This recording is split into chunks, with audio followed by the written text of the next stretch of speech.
Welcome to S9 TV. ముందుగా headlines చూద్దాం.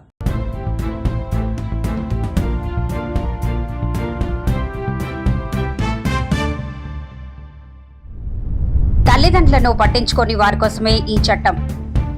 TDP వాళ్లు దోపిడీలో వీరప్పన్నే మించిపోయారు. ప్రభుత్వం తక్షణమే జీవో 4ను రద్దు చేయాలి. చికెన్ షాప్ కు తగ్గించిన మార్జిన్ వెంటనే పెంచాలి.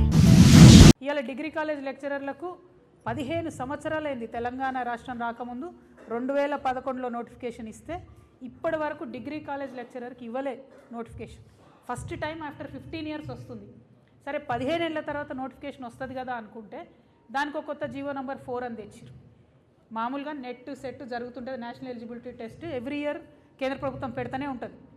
2 సార్లు పెడతారు. వాళ్ళ టైం టేబుల్ ప్రకారం జరుగుతుంది. ఇక్కడ స్టేట్ ఎలిజిబిలిటీ టెస్ట్ పెట్టాలి, ప్రతి సంవత్సరం పెట్టాలి. కానీ ఈ ప్రభుత్వం వచ్చినాక 3 ఏళ్లలో ఒకసారి పెట్టిండ్రు. మీరు సెట్ పెట్టారు, మీరు డిఎల్ ఎగ్జామ్ వేయబట్టి ఎట్లా క్వాలిఫై అవుతారు పిల్లలు? 1, 2 ఎన్నడూ అంతకుముందు డిగ్రీ కాలేజ్ లెక్చరర్ ఉద్యోగాల్లో ఇంటర్వ్యూ లేదు. ఇప్పుడు కొత్తగా ఇంటర్వ్యూ పెట్టి దానికి 10 మార్కులు పెట్టిరు. ఎవరి కోసం పెట్టిండ్రు? ఇంటర్వ్యూలు ఎవరికి ఫేవర్ చేద్దామని పెట్టిండ్రు. ఓకే, అది సరే 10 మార్కులే కదా అని విద్యార్థులు ప్రిపేర్ అవుదామంటే పిహెచ్డీకు 25 మార్కులను వెయిటేజ్ పెట్టిండ్రు.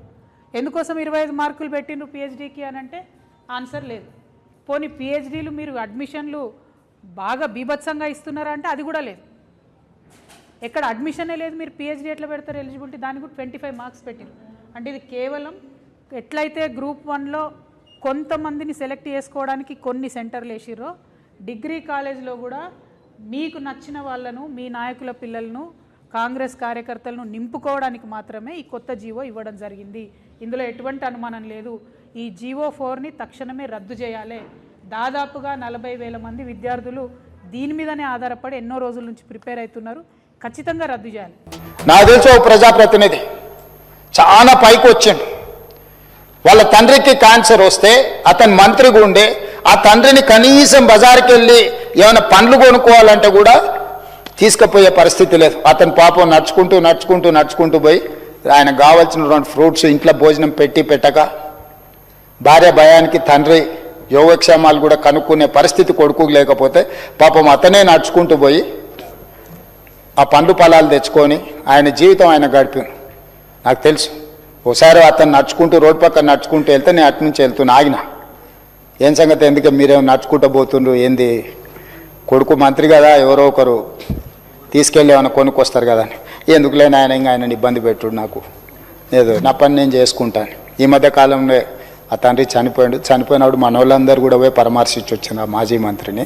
కానీ అతను తండ్రి పట్ల వ్యవహరించిన తీరు చాలామందికి తెలియదు. అట్లాంటి వాళ్ళు కూడా ఈ సమాజంలో ఉన్నారు ప్రజాప్రతినిధులలో. అందుకే ఈ చట్టం ప్రభుత్వ ప్రైవేటు ఉద్యోగులకే కాదు అధ్యక్ష, ప్రజాప్రతినిధులను కూడా ఈ చట్టం పరిధిలోకి తీసుకొచ్చిన. ప్రజాప్రతినిధులుగా గొప్ప ఉపన్యాసాలు ఇచ్చేటోళ్ళు కూడా కన్న తల్లిదండ్రుల పట్ల బాధ్యత నిర్వహించిన వాళ్ళను కూడా నా కళ్ళతో చూసిన అధ్యక్ష.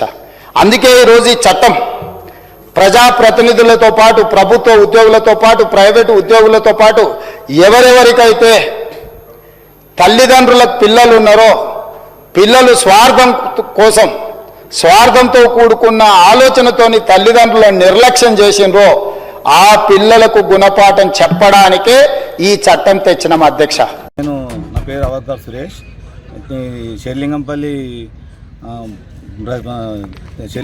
Chicken shop association president. అయితే మా సమస్య ఏంటంటే చికెన్ రేట్లు పెంచారు, మాకు మార్జిన్ తగ్గించారు. ఈ సమస్య 6 నెలల నుంచి మేము ఫేస్ చేస్తున్నాం. మేము పై అధికారులను చెప్తున్నాం కానీ ఎవరు మా మాట వినిపించుకునే ప్రసక్తి లేదు. ఎవరి ఇష్టం వాళ్ళు చేస్తున్నారు. కాబట్టి మా యొక్క డిమాండ్స్ ఖచ్చితంగా చేయాలి.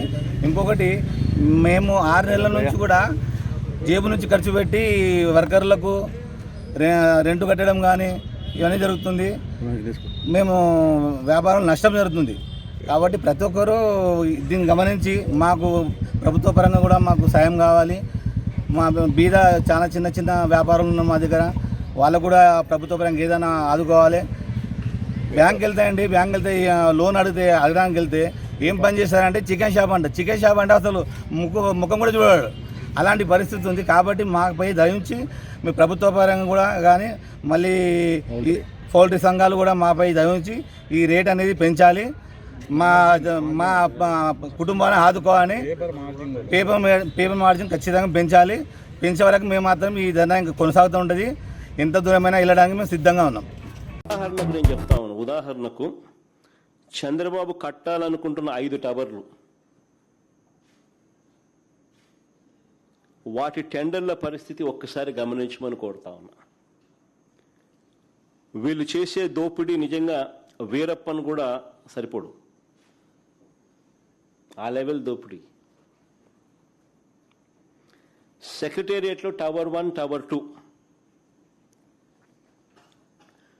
సెక్రటేరియట్లో టవర్ 1, టవర్ 2 చూడండి. కావాలంటే మీరే స్క్రీన్ మీద కూడా చెప్తాను. Hindu article dated 27th April 2025,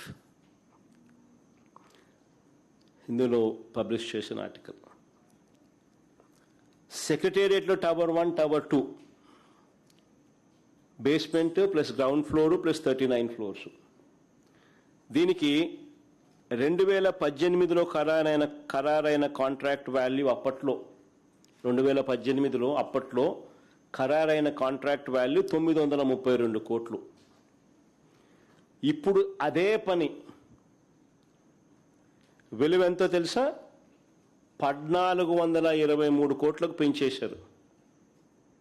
పైగా టెండర్లో ఆ పెంచిన రేటుకు, టెండర్లలో పెంచిన ఆ రేటుకు మళ్ళీ 4.5% ఎక్సెస్.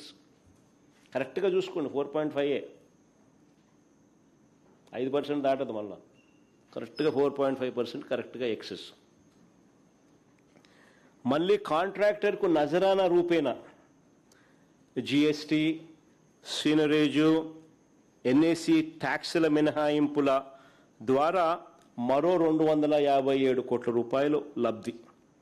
అంటే మొత్తంగా వీటి విలువతో కూడా కలుపుకుంటే 1762 కోట్ల రూపాయలకు చేరింది. అంటే ఇదే టవర్ 1, టవర్ 2,